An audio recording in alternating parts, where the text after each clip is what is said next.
What you're about to listen to is a Bry-Fy production.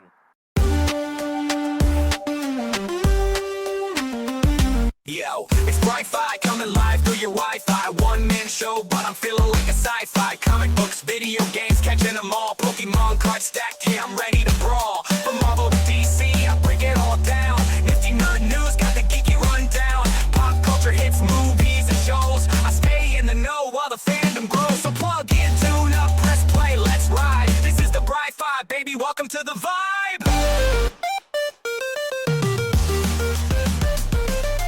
Hey everybody, and welcome back to the Bry-Fy podcast. I'm your host, Bry-Fy, your comics guy, and it's been a while, man. We're starting up episode 143 today, and we've taken kind of a break. Little things have been going on with the life. Nothing like serious, major, right? But we were getting our son ready for the first day of school, which went off as well as we could have hoped for.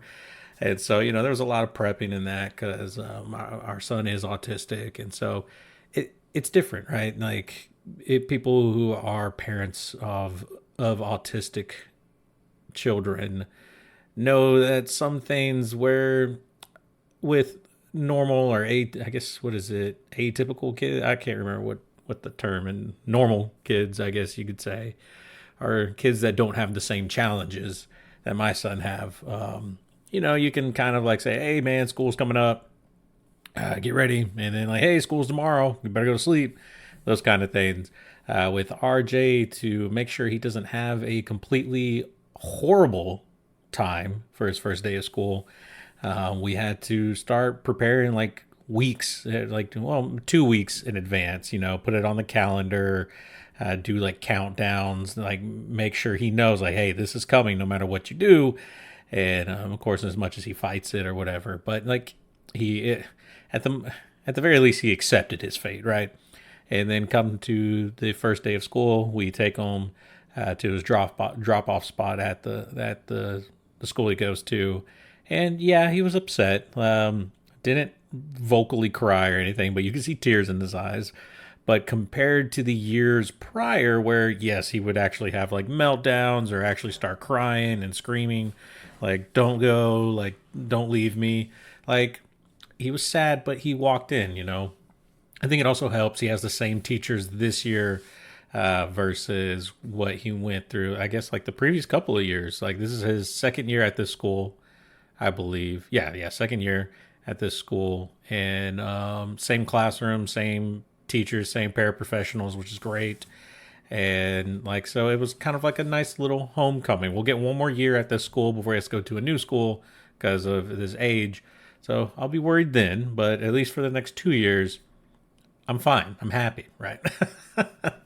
So all that to say, hey, our plan worked, taking the time off to focus on our son and kind of get him prepared was good. And, my podcast I don't have any like add things that I have to meet, goals or things like that. So for me to be able to kind of step back, take a break, and then come back into the things is kind of like what I've been trying to do here with the new podcast, or the new version of the Bry-Fy podcast. Last week you heard one of my first interviews in a long while.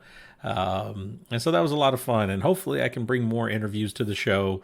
And just, like I said, this is more of a chilled, laid back version of the Bry-Fy versus how it used to be back in the day.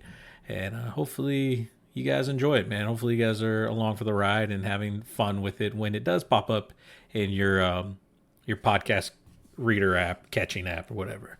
Anyway, with all that being said, glad that you guys could make it. It's going to be a fairly short episode, nothing really to review this week. And we'll just get into the Nifty Nerd News.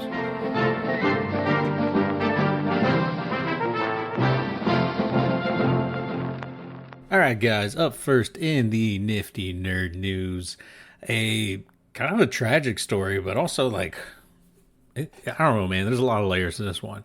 So a autograph dealer was found dead after admitting to faking millions of signatures of sports cards. So I'm a big Pokemon collector, but I also collect baseball cards a lot as well. And I don't know how familiar you guys are with trading cards. I mean, I know we talk about Pokemon on here a lot, but like the sports card market, pretty insane, man. So, of course, in like Pokemon and other like trading card game cards, you have like your base set, then they might have like some like full arts or like secret rares or things like that. And those are pretty cool. Some of those can get a little bit pricey depending on the market and the Pokemon and what have you. Sports cards and baseball in particular that I can think of take it to a whole new level, right? So they'll have like their base set that comes out, right? And then their base set will have like what they call parallels or holographics, and then these holographics will have numbered variants of them. So like 1 out of 1,000 or 1 out of 100 or 1 out of 25 or 1 out of 5, and then 1 of 1, meaning that is the only version of this specific card. Now that 1 of 1 can still look like the base, but it's like a different color, like a different holographic pattern.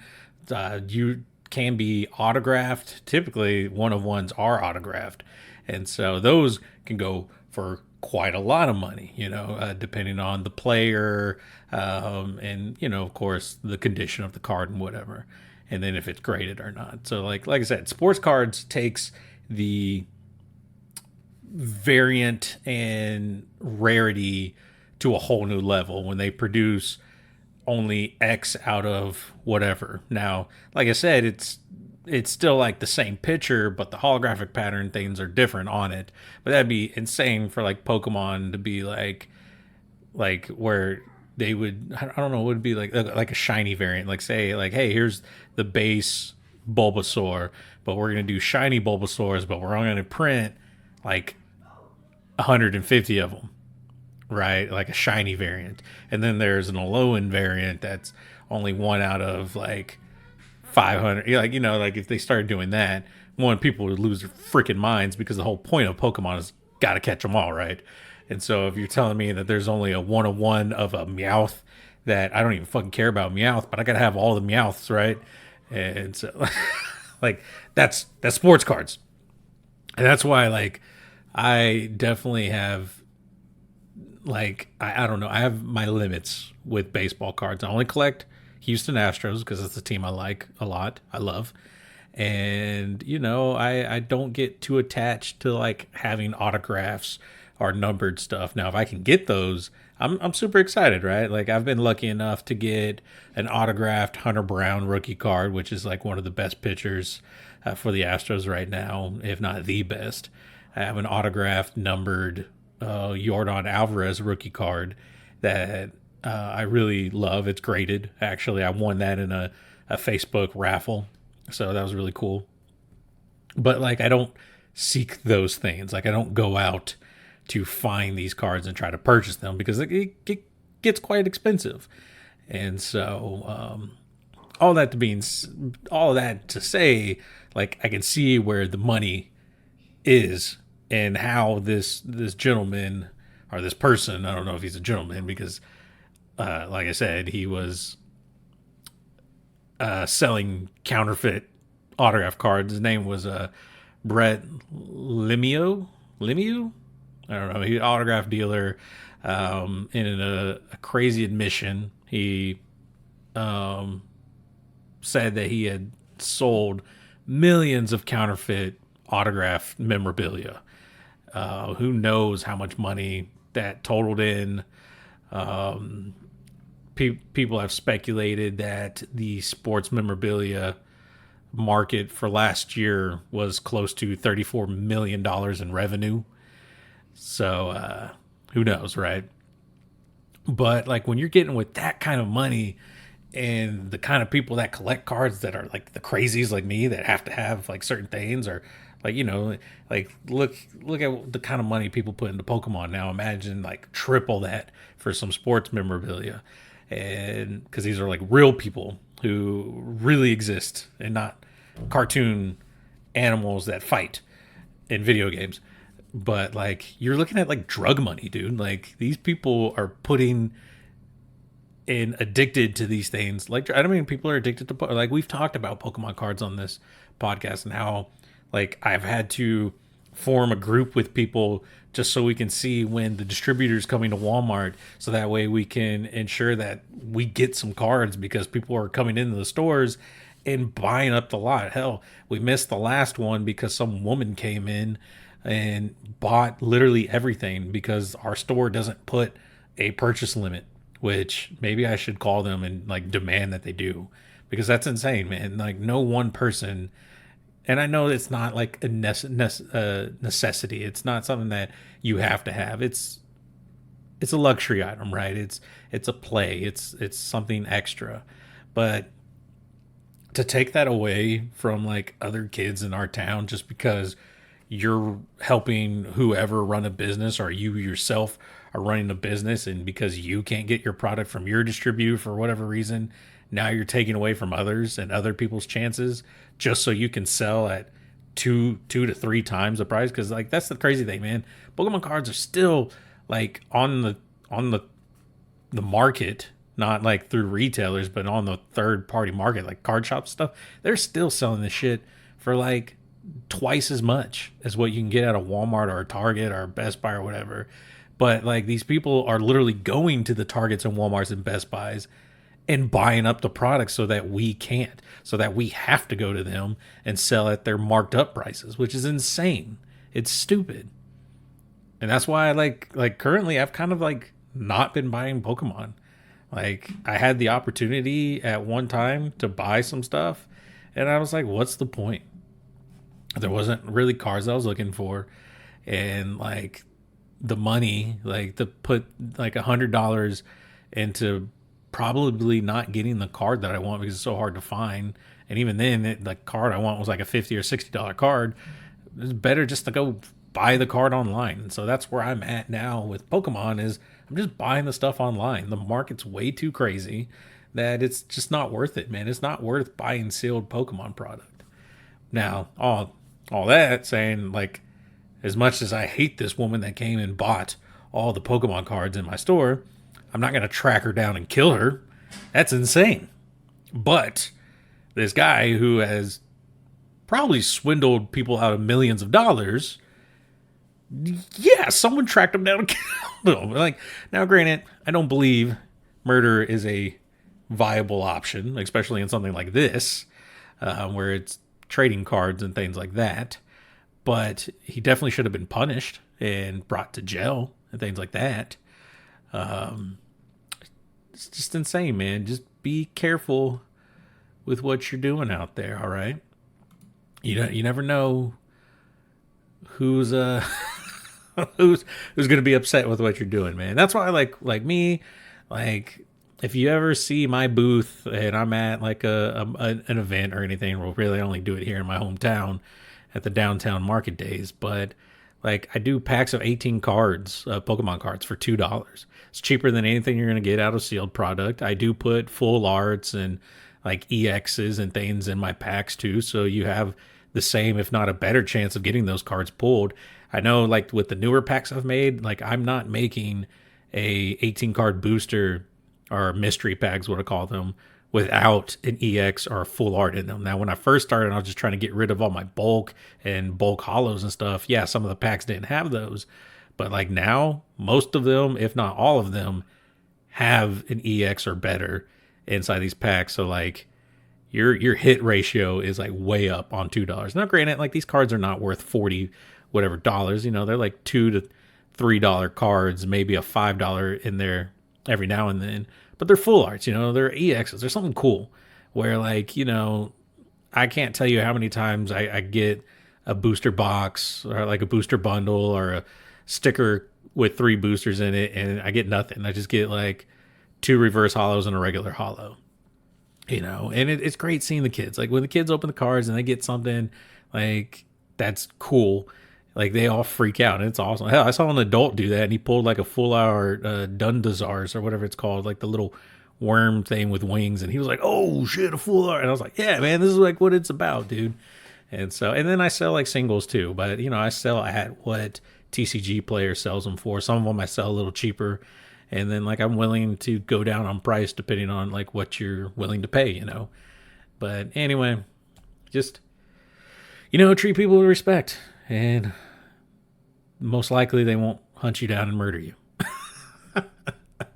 Moving on to the next bit of nifty nerd news, Walmart is bringing back their dark stores. I don't know if you ever heard about dark stores, but essentially they are Walmarts that you cannot go into. They're literally there just for like the online sales.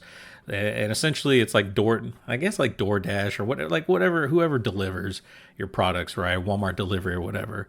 And I don't know if they will have like a online order pickup area or whatever, but like they're trying these out again and they've already have like, I don't even know how many locations of these dark stores. I guess like there's a couple of them. I'm trying to look through the article. Sorry, I'm spacing out here, but they're of course they've tried a couple out and they're doing a couple more. I don't know where any specific locations are, but with these new sites, like I said, you don't go inside them. They just are going to pop up in random areas. So some say there's some in Dallas area. There's some in the company's headquarters in Bentonville, Arkansas, and they have a bunch of inventory, but it's closed to the public. So it might look a little similar to Walmart, and it probably even has the logo on it, but you're not allowed in. Basically, it's a mini distribution center, and it has usually like what's commonly ordered from the website in those areas. So I guess Walmart, and I'm sure other stores do this, like Amazon and things like that. But, you know, they have either like a small warehouse or something. They kind of track information of like what people buy in that area most often. And they'll stock that store with those items. So that way when like people order them online and stuff, someone could go pick it up real quick and deliver it. Or like I said, maybe there's going to be like an online parking, like how they do at the normal stores, like online pickup stuff. So it'd be interesting to see, man. You know, that's the one thing I will say. Walmart is trying new things, despite how Walmart it is. Like they're trying to adapt. They're trying to become better. They're trying to be the store of the future, so to speak. I mean, hell, they've done like a drone delivery service. They've done like, I think like crazy stuff with how they like organize their stores to try to make it an easier walkthrough for people and things like that. So like they're trying, man. And so we'll see how these dark stores turn out. Like I said, I feel like Amazon already does this. Like Amazon, and I swear there's a location near me. I just can't prove it because I'm not allowed in. But like they have like a warehouse near where I live, and because there are some products where even we have 1-day shipping, and I am way outside of Houston. Like I'm not even in a suburb of Houston. I'm beyond that. And so like it doesn't make sense to me that they can get stuff out to me in a day and it's not flown by a drone or something. Anyway, moving on. So San Diego Comic-Con happened 2 weekends ago, something like that. And there's been some stuff that's come out from there. Some interesting stuff that I've kind of latched on to. One, George Lucas was there. Famous filmmaker George Lucas, you know, the Star Wars things, you know, those things, those little movies people enjoy. But George Lucas, along with Guillermo del Toro and Queen Latifah, of all people, shared their idea and plans. Not just an idea, there's plans, and I think it's coming together. It's supposed to be out next year. Yeah, open in Los Angeles 2016. A museum that's dedicated to narrative, or what is it? It's called the Lucas Museum of Narrative Art. So storytelling and comic book art.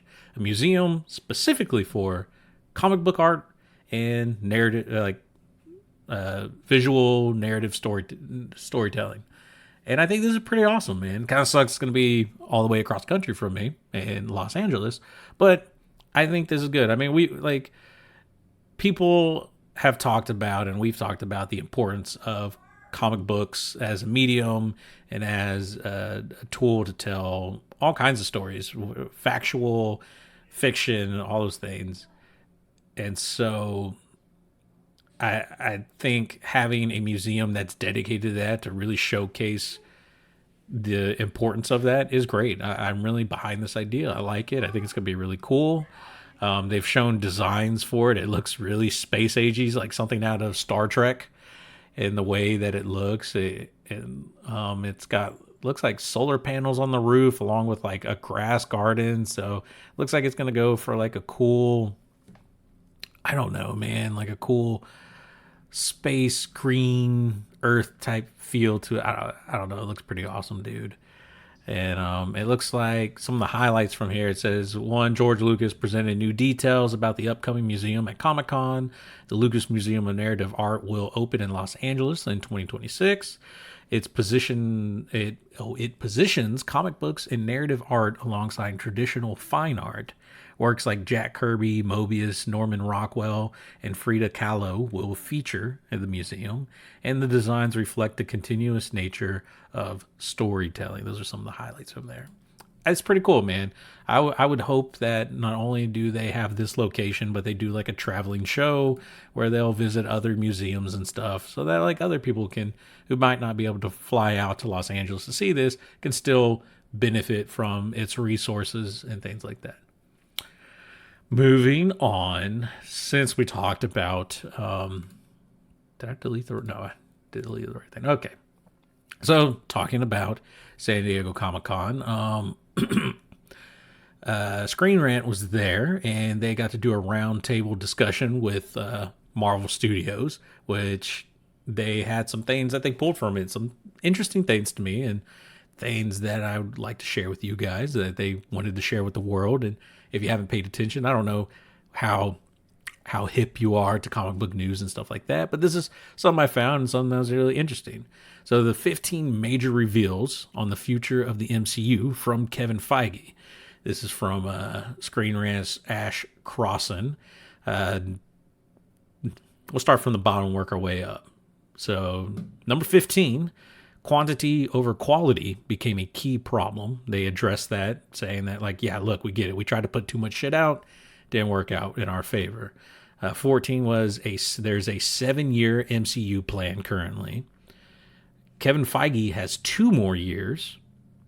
Secret Wars will be an MCU reset. So they've said, this is the 12th major reveal, that Secret Wars will reset the MCU, which, I mean, makes sense, right? Your actors are getting up there in age. We've been around for what? Since 2008, I guess, is when like the MCU really started, and we're getting close to 20 years now. Makes sense. It's time to recast and re-bring everything around. There will be less MCU television going forward. Brand New Day will be a proper Spider-Man story, is what it says. However, and other recent things, I think they said the Hulk might be in Brand New Day, so I'm curious how, I don't know. I mean, not saying the Hulk's never appeared in a Spider-Man story, but that's interesting. It was teased about Miss Marvel in the Young Avengers, so I'm excited about that. I'm a big fan of Miss Marvel, Kamala Khan. Doctor Doom was thought of before Quantumania came out, so they had already had plans for Doctor Doom. So what were they going to do with Kang the Conqueror? Interesting. They addressed the failure of Thunderbolts and Brave New World. The funny thing is, though, and I don't know what was all said, I did not see Thunderbolts as a failure. Now, maybe financially it didn't go well for them, and probably the same with Brave New World. Brave New World, the marketing was terrible. And like I mentioned in another podcast, I was on the Comic Cast podcast, I had no desire to see Brave New World based on just the commercials. Like, it just gave me nothing to want to go watch it. Thunderbolts, I loved it. It was exciting. I loved the trailers, the characters I was behind. I mean, I love Anthony Mackie, but like everyone else in his movie, really couldn't care less about. And so, like, Thunderbolts definitely had more appeal to me than Brave New World. And then watching them, of course, Thunderbolts was definitely the better movie by far. Brave New World was still good. Like, I enjoyed it and I liked it, and it, it didn't overstay its welcome. But Thunderbolts, I mean, yes, it should have done better, but I think it was just horribly marketed. So I'm curious what more details went into addressing the failure of the Thunderbolts. Reveal number 6 for the Fantastic Four is a no homework movie, which, I mean, it's out now. Go see it. But kind of cool, like, you didn't need to watch anything previously to enjoy Fantastic Four. No timeline for the MCU Blade. Kind of figured that much. It's pretty much permanently on hiatus. The Fantastic Four, Thunderbolts, and Ragnarok writers are currently working on a Blade, but nothing concrete yet. Deadpool and Wolverine will return. Interesting. X-Men will be different than Fox. Well, we kind of assume that. And then the number one major reveal from Kevin Feige was that Tony Stark and Steve Rogers will be recast, which is, I mean, yes, and we knew that was going to happen, right? Like, eventually new actors are going to have to play these characters. It's just, these are two very prominent characters, man. So it's going to be really interesting, like, who your new Steve Rogers is going to be, who your new Tony Stark's going to be, because those are big shoes to fill, because they were a huge part of the MCU for the last 20 years. So, I mean, but then again, that's, like, they recast James Bonds. They recast James Bonds. I don't know. I don't know. I don't know any other movies that do that. Or, like, I don't watch any other movies that do that. But curious. We'll see how it goes, though, man. And like I said, that was way back at San Diego Comic-Con. It's been a few weekends since then. So I wonder what, if anything's changed from there. I'll tell you what has changed, or what I perceived as changed, is Nintendo has come out in a unsolicited press release and announced that Princess Peach and Mario are just good friends and help each other out whenever they can.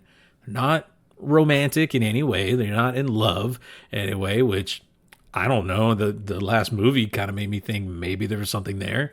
And I think years of Mario going around to save Princess Peach, like, I mean, look, I like my friends and all, but, like, I'm not risking life or death if I don't love you.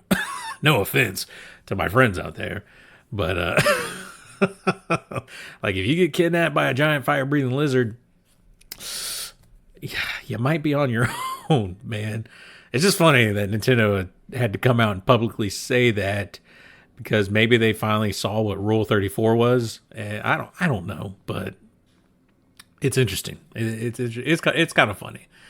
And then the last bit of nifty nerd news I got for you guys this week is in Pokemon, man. And it's been, like I said, a few weekends since then now, but Pokemon has announced and showcased some new Mega Evolution cards, which are making their return back to Pokemon TCG. So it's going to be really interesting. And they've shown some really cool artwork. Like, I was kind of off from the last, like, few sets. There was, like, a few cards that I like from the Team Rocket set or Destined Rivals.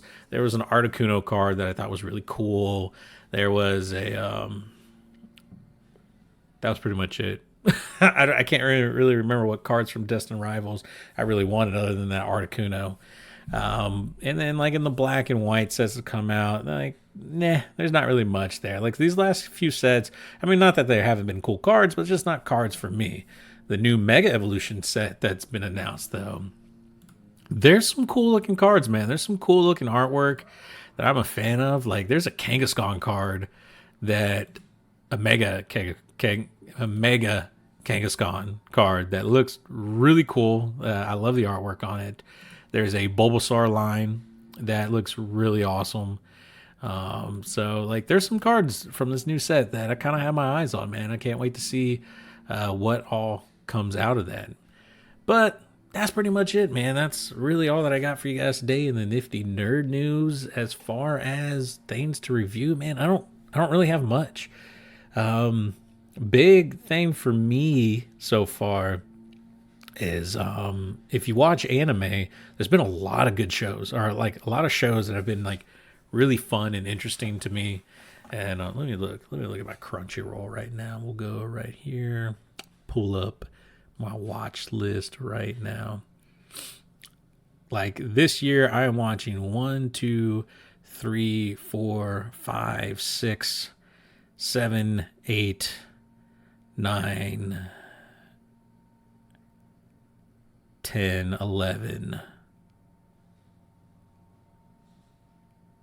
12, and no, that was from last season.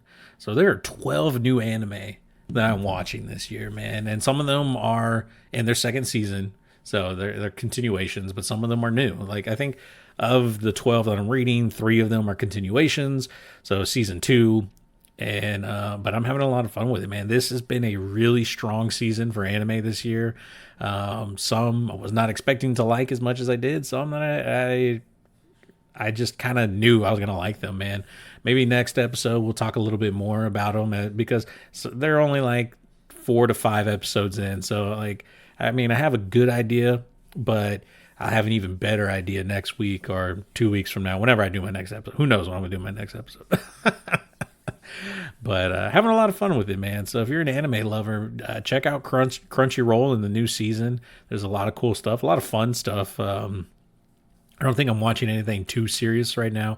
There's one really serious show I've been thinking about watching that started. I've heard a lot of good things from it. I follow a guy on YouTube named Giguk, and he does a season review and or like an upcoming season like preview type thing, where he's like, hey man, I've watched like a few, like 2 or 3 episodes of this are my thoughts on it. And like he does a really good job, and his videos are always entertaining. And so definitely check out him, Giguk, on YouTube if you want to see his thoughts on the new season of anime. Like I said, I'll save mine for next episode when I've had a little more watch time and what I've been watching. But like I mentioned, it's a great season, and there's a lot of different things out there. So definitely some cool stuff to check out. But that's all I got for you guys this week. Oh yeah, also I bought a Switch too. Go figure, right? I just happened to see one in my local Walmart, and I had to, like, it was the last one. I was staring at it like, I can't believe you're sitting here right in front of me. And it was with the Mario Kart World. And I was like, well, if I was going to get a Switch 2, I wanted to get it as a bundle, because Mario Kart World on its own was like $80. And so you get it with the bundle and you only spend $50 on the game. And so kind of had to. My wife wasn't with me, so I called her. I was like, hey, this thing's here. What do you think? She's like, get it now. So we did, and I'm happy that I did. And I've been playing Mario Kart World a lot, and I've been having a lot of fun with it. I haven't played a Mario Kart game since like Mario Kart 64. So like, it's been a while. It's been a hot minute since my last Mario Kart game. Like, I never played Deluxe or Mario Kart 8, whatever. Why did I call it Mario Kart Deluxe? Mario Kart 8. Is that what it is? Mario Kart? Man, I don't know what Mario Kart they're on or whatever. But this is the one I played, and the last one I can really remember playing was on Nintendo 64. So there you go. Maybe I played one. Did I get one when I had a Wii U? No, I didn't have Mario Kart when I had the Wii U. The Wii, maybe?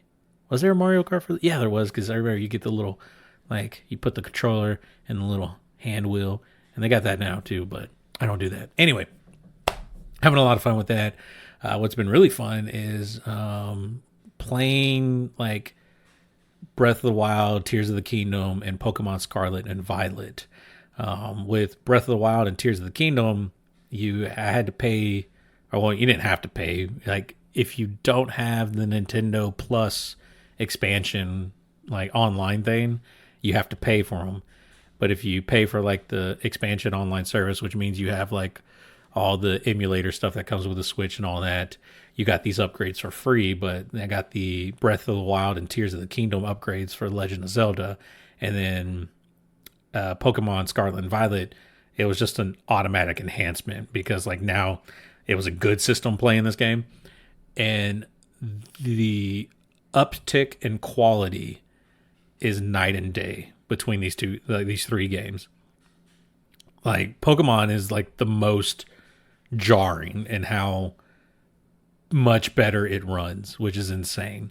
Like, because like playing on the old Switch or my OLED Switch was the better model then. Like, the game was glitchy, the frame rate was terrible, and like the spawning of Pokemon and stuff was really janky and stuff like that. It is so smooth now. It is, like I said, jarring. It is just like, what? Like, what the hell? Like, this is what I could have been having if I was playing on an Xbox or a PC.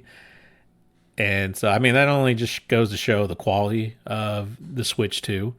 But then even like playing Tears of the Kingdom heavily, like seeing just the uptick in quality there, how well things run, like with the explosions and the fighting, and like without losing the frame rate and stuff. It's just amazing. And what's been even more fun is like my son's been really getting into it now, playing The Legend of Zelda. So like he's been wanting to play it, and he's been having a lot of fun with it. And I've been having fun watching him play a more, like, he used to only play Animal Crossing. I was like, okay, yeah, this is kind of his speed, you know, like there's really nothing much there. Like, he can just walk around and look at things. And now he's like learning to fight like monsters in Legend of Zelda, and like he's learning how to navigate the inventory system and change his outfits for when it's too hot or too cold and stuff like that. So it's kind of fun to watch my son like grow in gaming. And so it's pretty neat stuff, man. So I've been having a lot of fun. Switch 2 has been a good purchase for me. I can't say it, like, it's weird because I like it so much, but I understand the Switch 2 is not for everybody. And not everybody who has a Nintendo Switch needs a Switch 2. Granted, there are going to be some games that, you know, need Switch 2 for it, and then you're going to need a Switch 2 for those games. But, like, I mean, I still had fun playing Tears of the Kingdom, Breath of the Wild, Pokemon on the old Switch. It's just like, now I can see them run better. Like that, and that's really the only difference. The game, the experience, and the joy that they brought me are still the same. Just now I get to see it in a higher quality. So I don't think the Switch 2 is for everybody. And not everybody, but I mean, of course, tons of people bought it. But I can say that I have had a lot of fun with it. And I've really enjoyed it. And I am more than satisfied with my purchase. That being said, that's all that I got for you guys this week. Turned out I did have something to review for you. But, yeah, man, hopefully you guys enjoyed the podcast this week. If you didn't, let me know. Tell me. And then if you did, tell me too. I have Instagram. I have Facebook, Snapchat. I have Blue Sky. I used to have X. I got rid of it because I don't like Elon. But yeah, everything's at Bry-Fy Podcast. You can even email me, bryfypodcast@hotmail.com or at gmail.com. I don't know if it automatically switched to Gmail, but it was Hotmail when I started it.